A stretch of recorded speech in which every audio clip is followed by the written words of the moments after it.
Hello student, welcome to my YouTube channel. आज हम बात करेंगे ब्रेस्ट फीडिंग के बारे में। ओके, तो स्टार्ट करते हैं आज की वीडियो।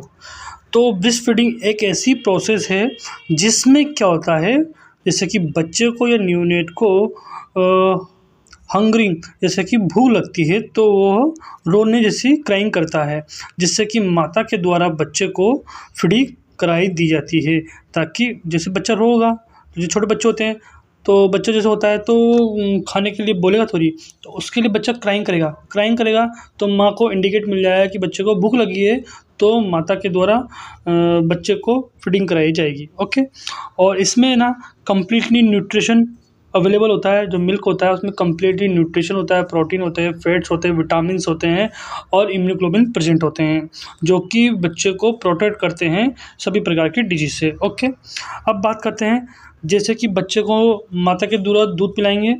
एक तो दूध पिलाते समय या दूध पिलाते के बाद क्या करना है, क्या नाम है, पेट में गैस का एक्यूमुलेशन ना हो, मतलब जम ना, मतलब इकट्ठी ना हो एयर। और उससे बचने के लिए माँ क्या करती है, बच्चे को ऐसा देखा होगा आपने नॉर्मली, बच्चे को गोद में लेकर माँ पीठ पे थपथपाती है। क्यों? ताकि जो बच्चा इजीली डकार ले मतलब उसकी जो पेट में एयर फिल हो रही है वो बाहर निकाल सके। अगर ऐसा नहीं होगा तो बच्चे में क्या होगा, पेट दर्द की समस्या होगी, जिसे क्या बोलते हैं, कॉलिक पेन बोल सकते हैं, रिगर्जिटेशन। जैसे कि रिगर्जिटेशन का मतलब होता है दूध का बाहर निकल जाना वापस, है ना।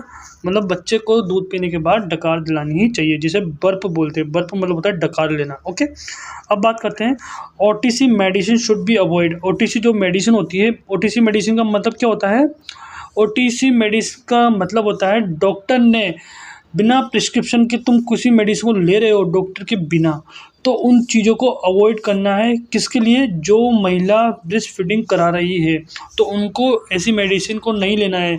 डॉक्टर के प्रिस्क्रिप्शन के अकॉर्डिंग ही मेडिसिन को लेनी होती है। ओके, अब बात करते हैं नेक्स्ट, ओसीपी जो ओरल कॉन्ट्रासेप्टिव पिल्स है, उसको भी ब्रेस्ट फीडिंग में नहीं लेना है। ये भी ध्यान रखना है मदर को ब्रेस्ट फीडिंग कराते टाइम। ओके, और कौन सी लेनी है? Progestin only birth control pills are recommended for breastfeeding mother. जो मदर ब्रेस्ट फीडिंग करा रही है उसको ओनली बस प्रोजेस्टिन ओनली, जो बर्थ कंट्रोल पिल्स होती है वही ले सकती है, अन्यथा नहीं ले सकती। और यह भी तभी ले सकती है तब डॉक्टर के प्रिस्क्रिप्शन के अकॉर्डिंग या डॉक्टर ने लिखी हो। ओके, समझ में आया? चलो बात करते हैं नेक्स्ट लाइन पे। अब बात करते हैं types of milk.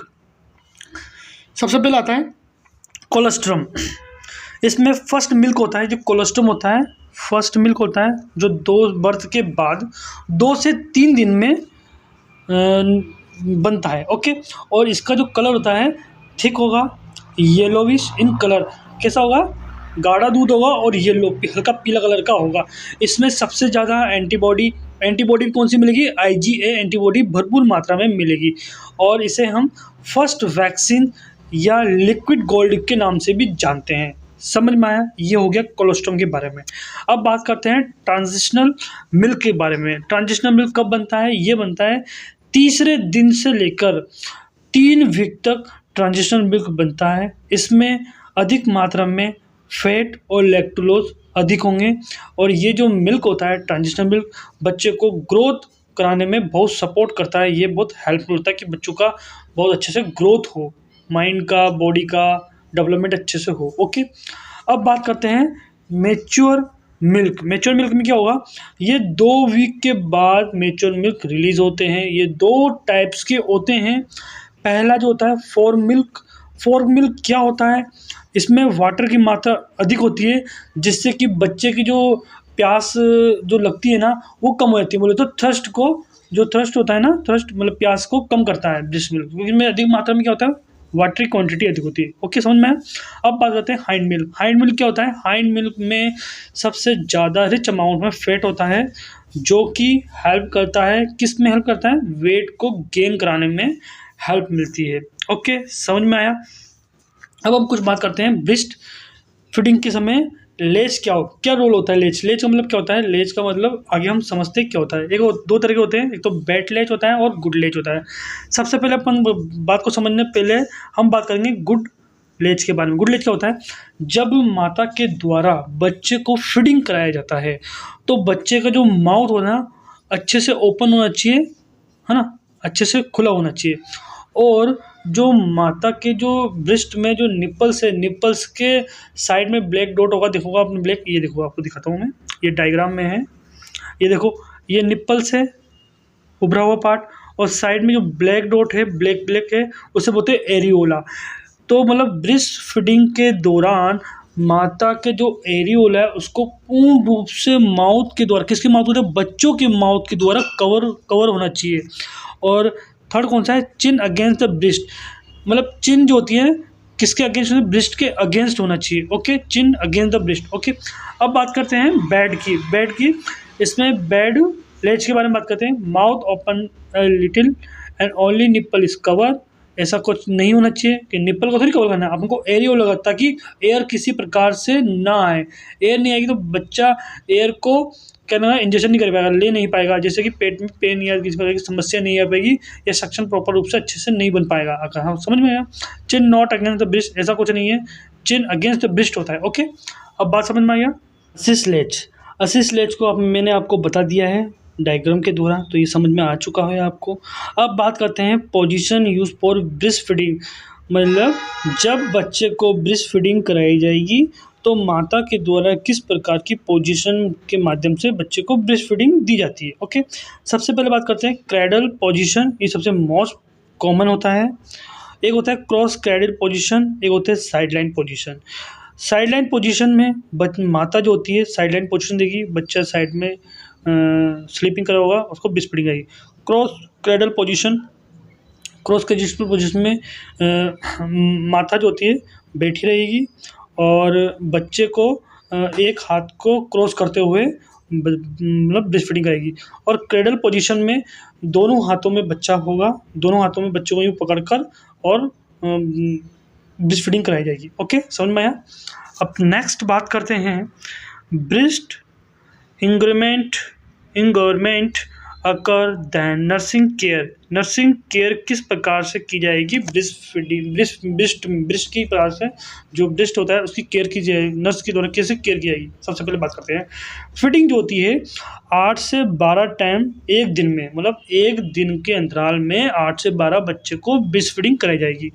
Night feeding is important है, बच्चे को नाइट में फीडिंग करें, क्योंकि नाइट में इसलिए फीडिंग कराते हैं क्योंकि लंबा टाइम रहता है, 12 घंटे की नाइट होती है, तो उस दौरान बच्चे को भूख ना लगे, नाइट में बार बार न उठे, तो इसलिए इम्पोर्टेंट होता है कि नाइट में बच्चे को ब्रेस्ट फीडिंग कराई जाए। ओके, समझ में आया? Apply the warm soak before the feeding and ice pack between feeding, मतलब ये होता है ब्रेस्ट फीडिंग कराने से पहले जो माता जो ब्रेस्ट है उसको हमें क्या करना है, वार्म वाटर लगानी चाहिए ताकि ब्रेस्ट इजीली बाहर आ सके। ओके, समझ में आएगा? और आइस पैक लगाना चाहिए ब्रेस्ट फीडिंग के गैप में, है ना।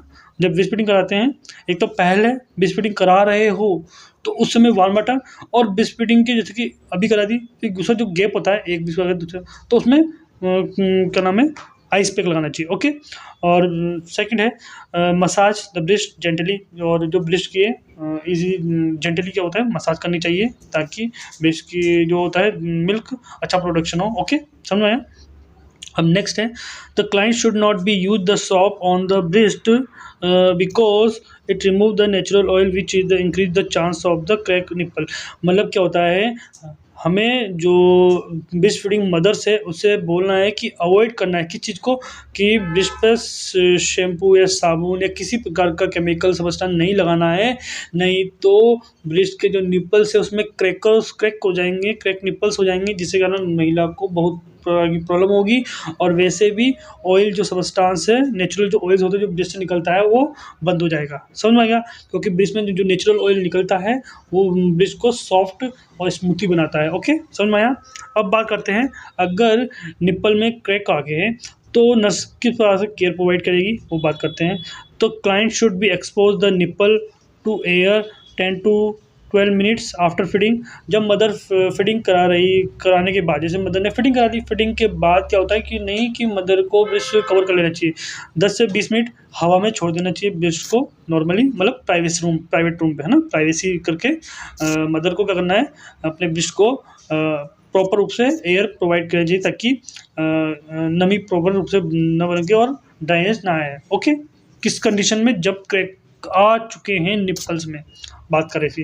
Rotation the position of the baby in for each feeding, जब मदर ब्रेस्ट फीडिंग करा रही है तो ये हमेशा ध्यान रखना चाहिए, मदर को ये भी बताना है कि हमें कि एक ही ब्रेस्ट का यूज़ नहीं करना नहीं चाहिए कि एक ही ब्रेस्ट फीडिंग से तुम आप बार बार ब्रेस्ट फीडिंग करा रहे हो, नहीं ऐसा नहीं करना है अपन को। ऐसा करना है कि जैसे कि मान लो 10 मिनट इस एक साइड से ब्रेस्ट फीडिंग करा रहे राइट से और नेक्स्ट लेफ्ट से 10 मिनट, तो मतलब एक एक 10-10 मिनट का गैप होना चाहिए तो दोनों में। ओके, 10 मिनट इस राइट से तो 10 मिनट लेफ्ट से। ओके, अब बात करते हैं साइन ऑफ एडिक्वेट फीडिंग, मतलब क्या क्या साइन देखने पड़ेंगे। जैसे कि बच्चों को भूख लगती है तो क्या साइन देंगे, फीडिंग करा रहे हैं तो क्या हमें देखने को पड़ेगा। देखिए बेबी इज एक्टिव, कि बच्चा एक्टिव तो नहीं है, ब्रेस्ट फीडिंग के sign. Okay, good weight gain, अगर मान लो बच्चे को फीडिंग करा रहे हैं, फीडिंग कर रहा है तो उसका वेट प्रॉपर रूप से बढ़ रहा है या नहीं, कि नहीं भैया ब्रेस्ट फीडिंग करा रहे हैं और वेट प्रॉपर से बढ़ नहीं रहा है या प्रॉपर से फीडिंग नहीं दे पा रहे, तो बहुत सारी समस्या होती है जिससे कि हम लोग देखने को मिलेगी। 6 से 8 वेट डायपर, अगर बच्चे को फीडिंग अच्छे से हो रही है तो ये नॉर्मली होगा कि 6 से 8 बार आपको डायपर चेंज करना ही पड़ेगा, वेट डायपर। ओके, अगर इससे कम होता है तो प्रॉब्लम होगी, अगर आप प्रॉपर रूप से डिहाइड्रेशन की कंडीशन जनरेट हो सकती है। Okay, thank you. आज की क्लास कंप्लीट होती है। अगर आपको हमारी क्लास अच्छी लगी तो प्लीज़ लाइक शेयर सब्सक्राइब करना।